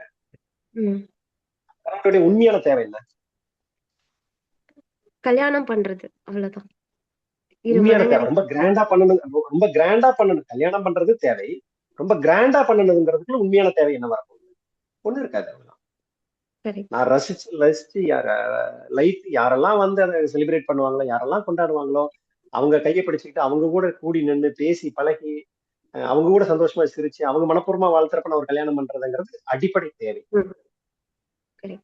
250 வெரைட்டி போட்டாங்களா, 252 வெரைட்டி போடணும், அல்லது மாதம்பட்டியில இருந்து யாரோ ஒருத்தர் தான் கூப்பிட்டு வந்து நம்ம விருந்து போடணும், அதுதான் நம்மளோட காட்டும் அப்படின்னு நினைக்கிறது வந்து வேற எங்கேயும் நம்ம பார்த்ததானே, நமக்கு திணிக்கப்பட்டதானே. Thank you sir. தேங்க்யூ. நன்றிங்க தானோ. So help. அடுத்ததா டாக்டர் எம் முபாரக் அவங்கள அழைக்கிறேன். நீங்க பேசுங்க. எஸ். அனைவருக்கும் வணக்கம். அதாவது நண்பர் ஈரோடு கதிர் அவர்களின் இந்த பேச்சானது ஒரு சிறிது நேரம் அந்த தென்றலோடு இணைந்து பயணித்தது போன்ற ஒரு உணர்வு ஏற்பட்டது எனக்கு. சில விஷயங்கள் மிக அருமையாகவே சொன்னார். அதில் என்னன்னா, அந்த ஒரு சில விஷயங்கள் எதற்காக அது சொல்லப்பட்டது அப்படிங்கிறது எனக்கு சரியா புரியல. பல விஷயங்கள் எனக்கு சுய பரிசோதனை செய்து கொள்வதற்கும் மிக்க உதவியாக இருந்தது. என்ன விஷயங்கள் எனக்கு புரியல அப்படின்னா, அந்த சில பேர் அந்த தனக்குள்ள ஒரு வேலிகள் போட்டுக்கொள்வார்கள் அப்படின்னு சொல்லியிருந்தாரு. சமுதாயத்தில் எல்லாரும் சமுதாயத்தோட சேர்ந்து பயணிக்கணும் அப்படின்னு நினைக்கிறது இல்லை. சில பேர் சமுதாயத்திலிருந்து தள்ளி இருக்கணும்னு நினைப்பாங்க. அந்த சமுதாயத்துக்கும் தனக்கும் இருக்கிற அந்த தொலைவானது ஒவ்வொருத்தருக்கும் மாறுபடும். அது அவங்களுடைய சிந்தனைகளை பொறுத்து மாறுபடும், அவங்களுடைய தேவைகளை பொறுத்து மாறுபடும். அவங்க பாதுகாப்பு காரணங்களுக்காக பல பேர் சமுதாயத்திலிருந்து தள்ளி இருந்தே வாழ்க்கையை வாழ்ந்துட்டு போயிடணும் அப்படின்னு வாழ்றவங்களும் இருக்காங்க. அந்த விஷயம் எதுக்காக அவர் சொன்னார் அப்படின்னு எனக்கு புரியல. அதுக்காக தான் சரி அவர்கிட்ட நம்ம கிளாரிபிகேஷன். நீங்க அந்த பாதுகாப்புக்காக தனியா ஒரு வேலி போடுறப்போ அந்த வேலி ஒரு இடத்துல அவங்களை அவங்ககிட்ட இருந்து பிரிச்சிருது, கட்டுப்படுத்திடுது. அந்த வேலியை விட்டு இவங்க வெளியில வர முடியாத மாதிரியான ஒரு நிலைமைக்குள்ள போயிடும். அதை ஆக்சுவலி இந்த விரிவா சொல்லியிருக்கணும், நேரம் எனக்கு ஆனதுனால கொஞ்சம் இல்லைங்க நண்பா. அதை வந்துட்டு உருவாக்குனது அவங்க தானே. அவங்களுக்கு அதனுடைய சாதக பாதகங்கள் தெரியும் இல்லையா? எல்லோருமே தனக்கு பாதுகாப்பானதா நினைச்சு உருவாக்குற வேலி ஒரு காலகட்டத்துல அவங்களுக்கான ரெஸ்ட்ரிக்ஷனா மாறிடுது. ரெஸ்ட்ரிக்ஷனா மாறிடுது. அதுல இருந்து எப்படி வெளியே வருதுன்னு அவங்களுக்கு தெரியறது இல்ல. சில பேர் அதை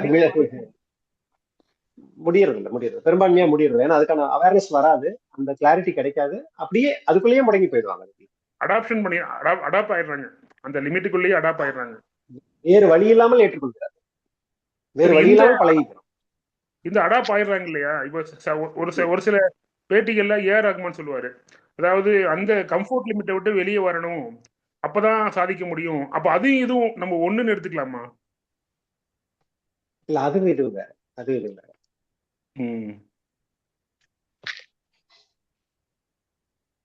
அது வந்துட்டு இப்போ அந்த மாதிரி தானே ஒவ்வொருத்தரும் தன்னுடைய கம்ஃபர்ட் ஜோனுக்காக ஒரு லிமிட் வச்சிருக்காங்க அப்படின்னு நினைக்கிறேன். இல்ல, கம்ஃபர்ட் ஜோனுக்கு நீங்க கேட்கறது புரியுது. ரகுமான் என்ன சொன்னாரு?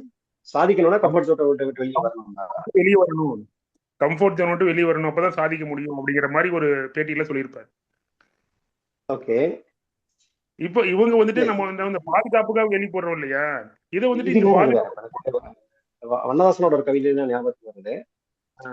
வேலைக்கு போக ஆரம்பித்த பிறகு வேலையே வாழ்க்கையாகி விடுகிறது. ஓகேங்களா? இந்த வேலைங்கிறது வந்து என்னோட ஃபேமிலியை காப்பாற்றும், எனக்கு ஒரு அடையாளத்தை கொடுக்கும் அப்படின்னு சொல்லிட்டு என்ன ப்ரொடெக்ட் பண்ணக்கூடிய விஷயம்னு சொல்லிட்டு நான் அதை டிசைட் பண்றேன். இன்னைக்கு வேலையே வாழ்க்கை ஆயிடுச்சோ, அது எனக்கு வேலையா மாறிடுச்சு. அது கம்ஃபர்ட்ல இல்ல, ரொட்டீன் ஆயிடுச்சு. நீங்க யோசிச்சு பாருங்களேன், வாழ்வதற்காக வேலை செய்ய போறோம், வேலையை அவர் தான் இருக்காரு. வேலைக்கு போக ஆரம்பித்த பிறகு வாழ்க்கையே வேலையாகி போனது, வேலையே வாழ்க்கையாகி போனது. அதுதான் வந்து நீங்க நம்ம தேர்ந்தெடுத்த நம்ம ஒண்ணு, எனக்கு அது பாதுகாப்பா இருக்கும்னு நான் நினைச்சேன். பட் அது ஒரு கட்டத்துல எனக்கு வேலையா மாறிடுது. அதை தாண்டி வரதுக்கு பிரியப்படுறதில்லை, பெரும்பாலும் இஷ்டப்படுறது இல்ல, பிரியப்படுறது இல்ல, சிலதெல்லாம் முடியாது. நீங்க இயலாமை அதை தாண்டி வெளியில வர முடியாது, அதை விட்டுட்டு வெளியில வர முடியாது. புலிவாலை பிடிச்ச மாதிரி தான், நீங்க அதை விட்டுட்டு வெளியில வர முடியாது. அதுக்குள்ள அந்த வேலையை இன்னும் ஸ்ட்ராங் ஆயிடும், உங்களை வெளியில விடாத மாதிரி உள்ள அடைச்சு வச்சிருக்கோம். அப்ப என்ன ஆயிருது, பாதுகாப்புங்கிறது இன்னும் இது வந்து என்ன, அந்த படம் பாத்தீங்கன்னா இன்னும் கரெக்டா இருக்கு. எக்கோ அந்த படம் பாத்தீங்கன்னா மலையாளத்துல வந்து தமிழ்ல இருக்கு, நெட்ஃபிளிக்ஸ்ல இருக்கு. அது பாத்தீங்கன்னா அந்த ப்ரொடெக்ஷன் எப்படி ரெஸ்ட்ரிக்ஷனா மாறுதுங்கிறது வந்து அதுதான் அந்த மூவியோட கோர்னு வச்சு. அது நீங்க எதுக்கு வேணாலும் பொறுத்தலாம். பிசினஸ் பண்ணணும்னு ஆரம்பிச்சேன், அந்த பிசினஸ் என்ன வந்து முழுக்க விழுங்கிடுது. ஓகேங்களா? ஒரு ரிலேஷன்ஷிப்ல போறாங்க, ஸ்டூடெண்டா இருக்கக்கூடிய ஒரு ரிலேஷன்ஷிப்ல போறாங்க. அந்த ரிலேஷன்ஷிப் என்னன்னு போறாங்கன்னா, எனக்கு இது ஒரு ப்ரொடக்ஷன் போறாம, அந்த ரிலேஷன்ஷிப் டாக்ஸிக் ஆனதுக்கு அப்புறம் அது வந்து ரெஸ்ட்ரிக்ஷனா மாறும், தெரியும்ல? ஆமா ஆமா ஆமா. இதுதாங்க, நீங்க ஒரு வேலைக்கு போற இடத்துல இதுதான் உங்களுடைய பாதுகாப்புன்னு போறோம், அது வந்து தடையா மாறுது. தடையானா இருக்குது. அது ஒரு தொழில் ஆரம்பிக்கிறோம், அது ஒரு காலகட்டத்துல இருக்குது. ஒரு ரிலேஷன்ஷிப்ல போறோம், அது ஒரு காலகட்டத்துல இருக்குது. இது புதுசா இருக்கு. ஏன்னா ஒரு பாதுகாப்புன்னு போட்டது அது இயலாமையா மாறுதா அப்படிங்கறதே ஒரு புது மாறிடும். நீங்க உள்ள முடங்கிட்டீங்கன்னா இயலாமையா மாறி. நீங்க ஒரு நீங்க ப்ரொஃபஸரா இருக்கிறதுனால அது சொல்ல வரேன். ஒரு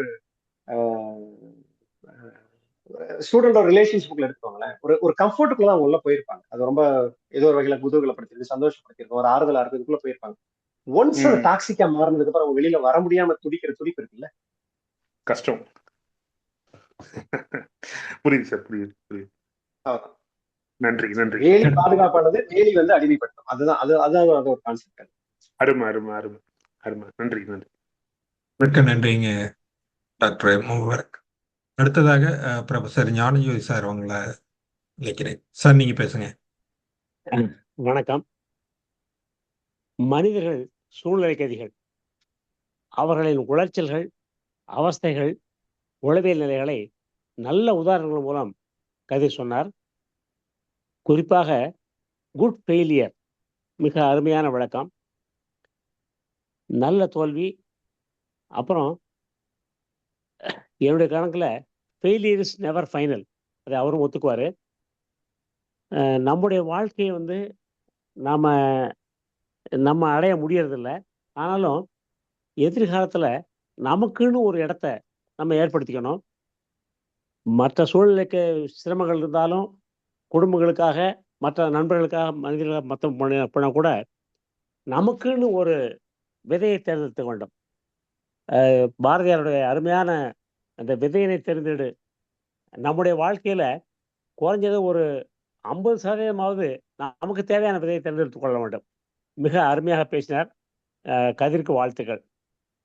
தேங்க்யூ சார். மிக்க நன்றிங்க சார். அடுத்தது கையை உயர்த்திருக்காங்க பிரவீன் அப்படின்ட்டு ஐபோன். அவங்கள அன்மியூட் பண்றேன், பேசுங்க.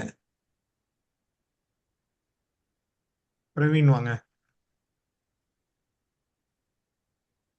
அன்மியூட் ரெக்வஸ்ட் அக்செப்ட் பண்ணலன்னு நினைக்கிறேன். அடுத்ததாக ஹலோ பேசுங்க. ஹலோ பேசுங்க, கேக்குது. கதிர், என்னுடைய பாராட்டுக்கள், வாழ்த்துக்கள். அருமையான பேச்சு. வாங்க மதி, வணக்கம். வணக்கம் வணக்கம். அருமையான பேச்சு உண்மையா. ஆனா திரும்ப திரும்ப இந்த பேச்சை உண்மையா ஒரு 2 டைம் 3 டைம் கேட்கிற போதுதான் இன்னும் அது எந்த அளவுக்கு நம்ம உள்வாங்கிறோம் நான் நினைக்கிறதையே கட்டாயம் ஒரு சில பேர்த்துக்கு நான் இதை அனுப்பணும்னு நினைக்கிறேன். நீங்க பேசுற போது அந்த வீடு நான் திரும்பி பார்க்கிற போது அந்த வீட்டுல அந்த அவரை எரிச்சல் படுத்தினவங்க, அவர் ஊதாசீனப்படுத்தினவங்களோட முகமா இருக்குதுன்னு அந்த செங்கல் எல்லாம் சொல்ற போது நான் உண்மையை கைதட்டினேன். ரியல். அது எவ்வளவு சம்பாதிச்சாலும் எவ்வளவு உயரத்துக்கு போனாலும் ஒரு நம்மளை ஒரு இடத்துல வச்சு பார்க்காதவங்க யாருமே பேலன்ஸா நிக்கிறது சிரமம் அப்படின்னு நான் நினைக்கிறது.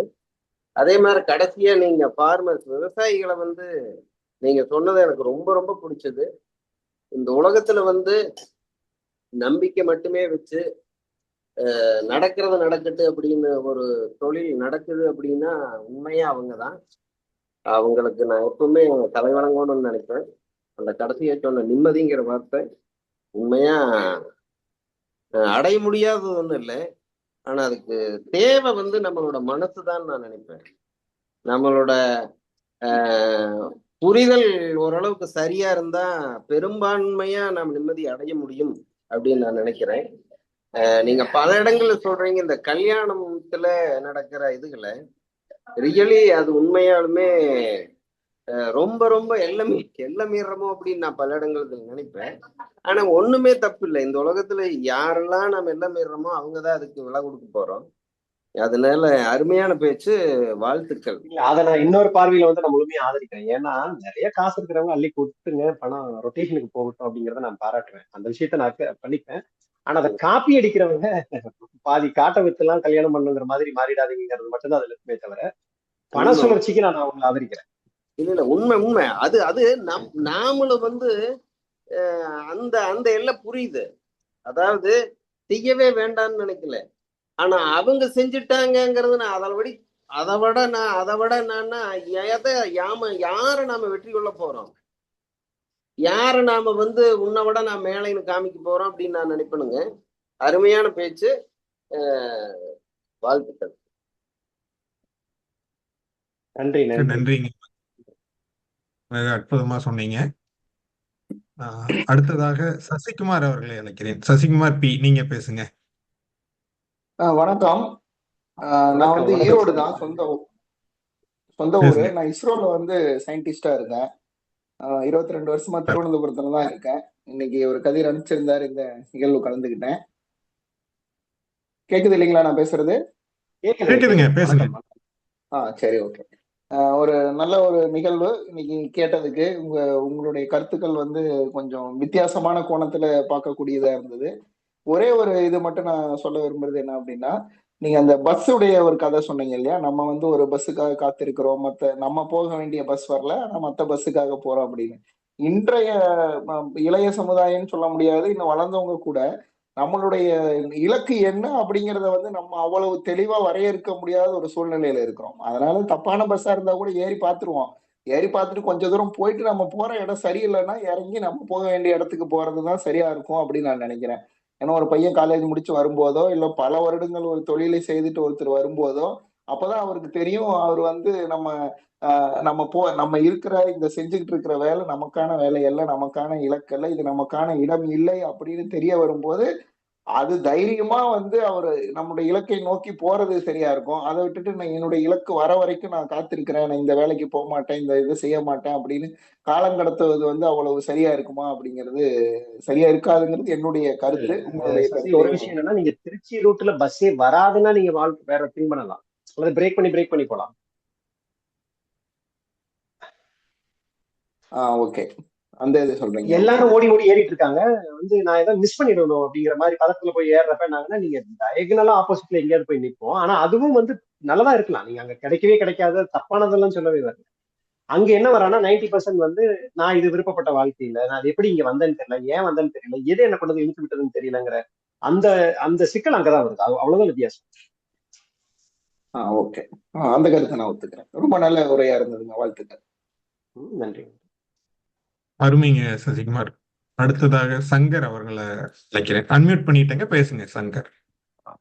ஐயா வணக்கம். நான் ஸ்ரீலங்கா. ஆக்சுவலா நான் உமாசங்கர் ஐயா. முதல் நான் தேங்க்யூ வெரி மச் எனக்கு இந்த இன்விடேஷனை அனுப்பி என்னையும் இதுல இணைச்சு கொண்டதுக்கு.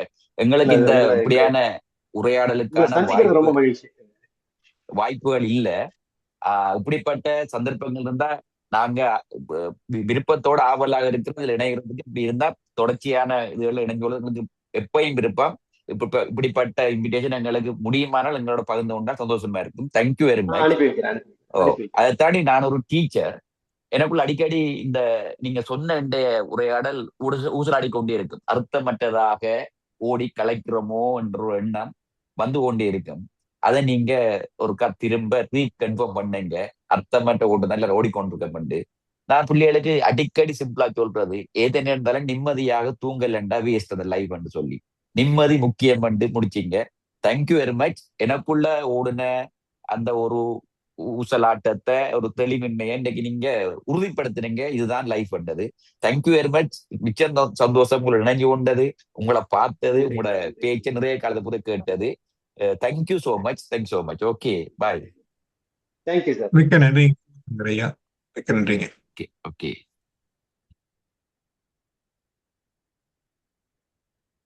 அடுத்தது இந்திரா, சென்னை.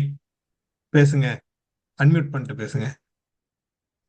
வணக்கம். எனக்கு இந்த மாதிரி ஒரு நிகழ்ச்சி வந்து ரொம்ப புதுசுதான். நான் ஆக்சுவலி சென்னையில இருக்கேன், ஒரு ஜெர்மன் டீச்சரா இருக்கேன். இவர் எனக்கு ரொம்ப ரீசெண்டா தெரிஞ்சதுனால இவர் இந்த கதிர் சார் எனக்கு இந்த லிங்க் அனுப்பிச்சிருந்தாரு. இதை சரியா உள்வாங்கியிருக்கேனா அப்படிங்கறத மட்டும்தான் நான் கன்ஃபார்ம் பண்ண விரும்புறேன். லைக் நம்ம சந்தோஷத்தோட நிம்மதியுடைய சாவியை யார்கிட்டயாவது கொடுத்துட்டு அவங்க அதை திறப்பாங்களா, அவங்க நமக்கு நல்லதா சொல்லுவாங்களா அப்படிங்கிற மாதிரி இந்த இப்ப உள்ள காலகட்டம் அப்படி இருக்கு. இப்போ பசங்களுக்கும் பாத்தீங்கன்னா அந்த குயிக் மணி பண்றது, ரொம்ப ஃபேமஸா உடனே ஃபேம் ஆகிறது, அவங்க உழைக்கவோ இல்ல ஒரு பொறுமையா இருக்கவோ அவங்க விரும்புறது இல்ல. இதுக்கு யார சொல்றதுன்னு தெரியல. சமூகமா, ஆசிரியர்களா, பெற்றோர்களான்றதுக்கு வேற. ஆனா இப்ப பசங்களும் அப்படிதான் இருக்காங்க. நிம்மதியோடைய இத வந்து வேற யார்கிட்ட, இப்ப எனக்கு தெரிஞ்சு நிறைய பேர் வந்து பாத்தீங்கன்னா இவங்க சொல்ற மாதிரி, சார் சொல்ற மாதிரி வெயிட் பண்ணி அவங்க படிச்ச வேலைக்கு போகிறது இல்ல. வேலை கிடைக்கணும், வேலை கிடைச்ச உடனே கல்யாணம் பண்ணணும் அப்படின்னா மெக்கானிக்கல் படிச்சுட்டு ஐடில வேலை பார்க்கறவங்கள தெரியும். சோ அந்த மாதிரி ஒரு பொறுமையோ ஒரு நிதானமோ இல்லாம இருக்காங்களோ, அததான் கரெக்டா சொல்லியிருக்காங்க. அது பெரும்பான்மையா போயிட்டு இருக்கு. ஒருத்தர் சம்பாதிச்சு மொத்த குடும்பமும் சாப்பிட்ட தலைமுறை நம்ம ஒரு கட்டத்துல பார்த்திருக்கோம். இப்ப அந்த மாதிரியான காலகட்டமே இல்ல. யார் சம்பாதிச்சாலும் பத்த மாட்டேங்கிறது. எத்தனை பேர் வீட்டுல இருக்கிறவங்க எல்லாரும் சம்பாதிச்சாலும் பத்த மாட்டேங்கிறது. அதனால இது ஒரு விதமான ட்ரெண்ட் செட்டிங்கா ஆகக்கூடாதுங்கிறது நம்மளுடைய, அதாவது இந்த ஜெனரேஷனுடைய ஒரு ஆனா அது ஃபில்ஃபில் ஆகுமா, எப்படி இருக்கும்னு தெரியல. போக போக தான் தெரியும். நன்றி. மிக்க நன்றி. அடுத்ததாக ஹேமா மாலினி ரமேஷ், அவங்கள அன்மியூட் பண்ற, பேசுங்க.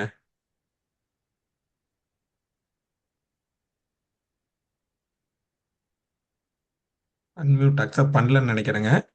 பேசுங்க, இப்ப பேசுங்க. ஹலோ, ஹேமா பேசுங்கம்மா. வணக்கம். வணக்கங்க.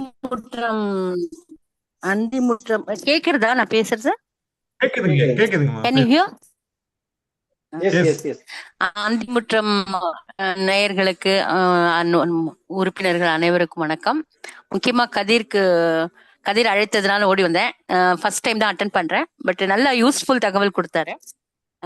ஆக்சுவலா கதிரினுடைய பேச்சு வந்து நிறைய பேருக்கு நிறைய கேட்டிருக்கோம், நிறைய விழிப்புணர்வு கொடுக்குற மாதிரி தான் இருக்கும்.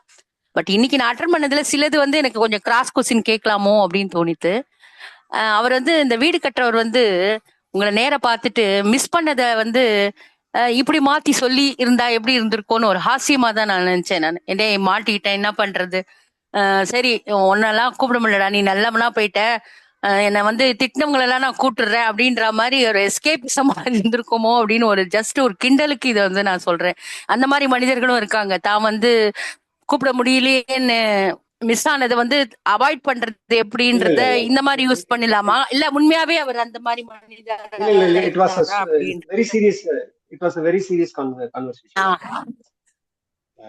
ஓகே அப்போ உண்மையாவதான் ஓகே கதிர் ஓகே. எனக்கு அந்த நேரத்துல தோணித்து, இந்த மாதிரி நிறைய பாக்குறோம் இல்லையா மனிதர்களை, நிறைய வேறுபட்ட மனிதர்களை பாக்குறோம். அதனால அப்புறம் என்ன இன்வைட் பண்ணல மேட்டரே கிடையாது. அதுக்கான சூழல் அதுக்கான அந்த அளவுக்கு நெருக்கம் கிடையாது. கட்டாயம் அதை கூப்பிடணுங்கிற அளவுக்கு கிடையாது. பார்த்தா பேசிக்கக்கூடிய நட்பு தான். அவர் அதை வெளிப்படுத்தின விதம் வந்து எனக்கு ஆச்சரியமா இருக்கு. அப்புறம் இந்த பஸ் ரூட் சொன்னீங்க இல்லையா, திருச்சி ரூட் வரலன்னா திண்டிவனம் பஸ் கிடைச்சா கூட போயிட்டு போற அந்த இடத்துக்கு ரீச் ஆகிற கோல் பசங்களும் இருக்காங்க. அந்த ஏதோ ஒண்ணு ஏறி போயிடலான்றவங்க ஒரு பாயிண்ட் ஆஃப் வியூல இருக்கலாம். பட் வேற எப்படியாவது அந்த இடத்துல இருந்து மூவ் ஆன் பண்ணணும்ன்ற ஒரு தாட் நீங்க சொன்னது 100% ஐ அக்ரி வித் யூ. அந்த இடத்துல தொடர்ந்து நம்ம தனியா ஒரு பஸ் எல்லாரும் ஏறி போகும்போது நம்ம மட்டும் நிக்கிறோமேனும் போது வேற ஏதாவது அதை சார்ந்த நியர்பை பஸ் ஏதாவது இருந்தா ஏறி அதுல இருந்து அடுத்து அப்படி போயிடலான்ற மாதிரி இருக்கிறவங்களும் இருக்காங்க அப்படின்றது என்னுடைய கருத்தை நான் சொல்றேன். அப்புறம் அந்த ட்ரீம் சொன்னீங்க, அது எனக்கு ஒரு பாரதியார் சொல்லியிருக்காரு, கனவு மெய்ப்பட வேண்டும், காரியத்தில் உறுதி வேண்டும்ன்ற வரிகள் எல்லாருக்கும் தெரியும். பட் நீங்க சொன்னதுக்கு அப்புறம் நான் யோசிச்சேன், ஒருவேளை அந்த கனவு மெய்ப்பட வேண்டும், அப்துல் கலாம் கூட கனவு காணுங்கள் சொன்னது வருங்கால நம்ம காண்ற கனவு வருங்காலத்துல இருக்கவங்க இது பண்றதுக்கா, இல்ல முன்காலத்துல அவங்க பண்ண கனவை நம்ம நிறைவேற்றுறதுக்கான்ற மாதிரி ஒரு புது கொஸ்டின் எனக்கு வந்து அரைஸ் ஆயிருக்கு. இல்லைன்னா நம்ம கனவை நம்ம தான் நிறைவேற்றணும்ன்ற ஒரு நிலை மாறி நம்ம கனவை பின்னாடி இருக்கிற ஜெனரேஷன் நிறைவேற்றுவாங்க, அதுதான் நிதர்சனமா ஆயிடுச்சே அப்படின்றது எனக்கு இன்னைக்கு தோணித்து நீங்க பேசினதுக்கு அப்புறம். இதுதான் நான் சொல்ல ஆசைப்பட்டேன். பட் ரொம்ப சந்தோஷம் கதிரனுடைய இது. அது மட்டும் இல்லாம அந்திமுற்றம் ரொம்ப சிறப்பா இவ்வளவு வருஷமா நடத்துறீங்கன்னு கேள்விப்பட்டேன். முதல் முறையா இதுல வந்து நான் ஜாயின் ஆயிருக்கேன். ரொம்ப மகிழ்ச்சியா இருந்தது. நன்றி, தொடர்ந்து சிறப்பாக நடத்தணும்னு வேண்டிக்கிறேன். நன்றி, தேங்க்யூ. மிக்க நன்றிங்க மேடம். அடுத்தது பென்மா அப்படின்ட்டு ஒரு ஐடியில் இருக்காங்க, அவங்கள பேசுறதுக்கு அழைக்கிறேன். வணக்கம், நான் கதைக்கிறது கேக்குதா? கேக்குது. ஓகே, வணக்கம் சார். உங்கள்ட்ட நிகழ்வில் பங்கு பெற்றது முதல் தரம் இது. நான் கனடாவிலேருந்து கதைக்கிறேன். ஒரு கேள்வி, அருமையான தலைப்பு. நீங்கள் சொன்ன விஷயங்கள் எல்லாம் அருமையாக இருந்தது.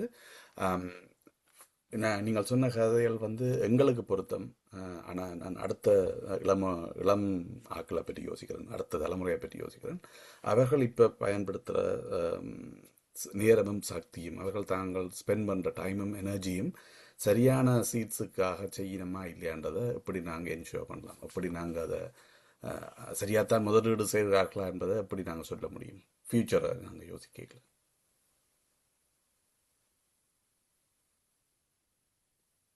இல்லை, இப்போ பெரும்பான்மையாக அவர்கள் செயல்படக்கூடியது வந்து தேவைக்கு ஏற்ப அவங்க செயல்படுறாங்களா, வேற ஒண்ணு இருந்து தப்பிக்கிறதுக்காக செயல்பட்டு இருக்காங்களாங்கிறத பார்க்கணும்.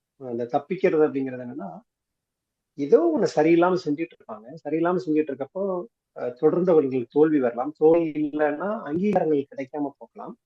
ஏதோ ஒரு போதாமே அவங்களுக்குள்ள இருந்துட்டே இருக்கு. இந்த போதாமை இருக்கிறதுனா இது எப்படி அவங்களுக்கு டீல் பண்றதுன்னு தெரியாது. டீல் பண்றதுன்னு தெரியாதுங்கிறப்ப என்ன ஆகுதுன்னா, வேற எது அவங்களை கம்ஃபர்ட்டா வச்சிருக்கோ அதுக்குள்ள போய் மாட்டிக்குவாங்க. அதுக்குள்ள போய் அந்த சுழற்சிக்குள்ள மாட்டிக்குவாங்க. அப்படி ஒரு போதாமையின் காரணமாக, ஒரு அங்கீகாரம் தேடக்கூடிய காரணமாக எதற்குள்ள எல்லாம் போறாங்களோ அது வந்து அவங்களை வேலி மாதிரி போட்டு பிடிச்சு வச்சுப்பாங்க. அந்த கம்ஃபர்ட்டுக்குள்ள தான் அவங்க வெளியே வர முடியாது. அது வந்து ரிலேஷன்ஷிப்ல போறதா இருக்கலாம், ஒரு டிஜிட்டல் கேட்ஜெட் அடிக்ஷன்ல போறதா இருக்கலாம், அல்லது அது சார்ந்ததுக்குள்ள போறதா இருக்கலாம். இது இல்லாம தான் என்ன செய்யறனோ அந்த செய்யக்கூடிய விஷயத்துக்கு முழுமையாக களம் தயார்படுத்தி அதற்கான முழு உழைப்பை போட்டு அதற்காக எல்லா விஷயங்களையும் செஞ்சுக்கிட்டே இருக்கக்கூடியவர்கள், அதை உணர்ந்திருக்கக்கூடியவர்கள் எதை செஞ்சாலும் அது ஒரு தோல்வி வரலாம். அந்த நான் சொன்ன மாதிரியான குட் ஃபெயிலியர் வரலாம். அதை ஒரு மாதிரி வேட்கையோட அதுல இருந்து மீண்டு வருவாங்க, ஒரு வேகத்தோட அதுல இருந்து செயல்படுத்துவாங்க. அப்போ பிள்ளைகள் செய்யக்கூடியது ஏதோ ஒன்று தப்பிக்கிறதுக்காக ஒரு செயல்பாட்டுக்குள்ள இருந்தாங்கன்னா அது தவறானதாக இருக்கிறதுக்கான வாய்ப்புகள் உண்டு. அப்படி எதுவுமே இல்லை, அந்த சிரமங்கள் அவங்களுக்கு எதுவுமே இல்லை, மனப்பூர்வமாக விரும்பி நேரா நேரா செய்யறாங்க அப்படிங்கிற மாதிரி இருந்தாங்கன்னா அது என்ன செஞ்சாலும் அவங்கள ஏதோ ஒரு இடத்துல அடுத்த நிலைக்கு உயர்த்திட்டு போறதா தான் இருக்கு நான் பாக்குறேன். தேங்க்யூ. நன்றி சார். மிக்க நன்றிங்க.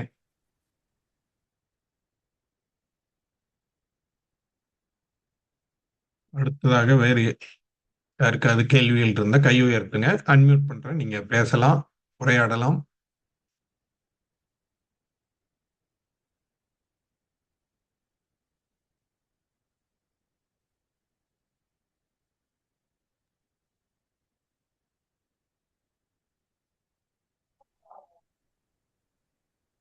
இந்த உரையாடல் கேள்விகள் இல்லை அப்படின்னா நம்ம அடுத்த நிகழ்வான நன்றி உரைக்கு போயிடலாம். நன்றி சக்தி. மிக்க நன்றிங்க. இன்று கலந்து கொண்ட அனைவருக்கும் மிக்க நன்றி. அடுத்ததாக நன்றி உரை ஆற்றுவதற்காக எங்கள் ஈரோடு வாசலின் எழுத்தாளர் யசோதா பழனிசாமி அவர்களை வருக வருகென வரவேற்கிறேன். யசோதாக்கா வாங்க. நன்றி சக்திவேல். நன்றிங்க.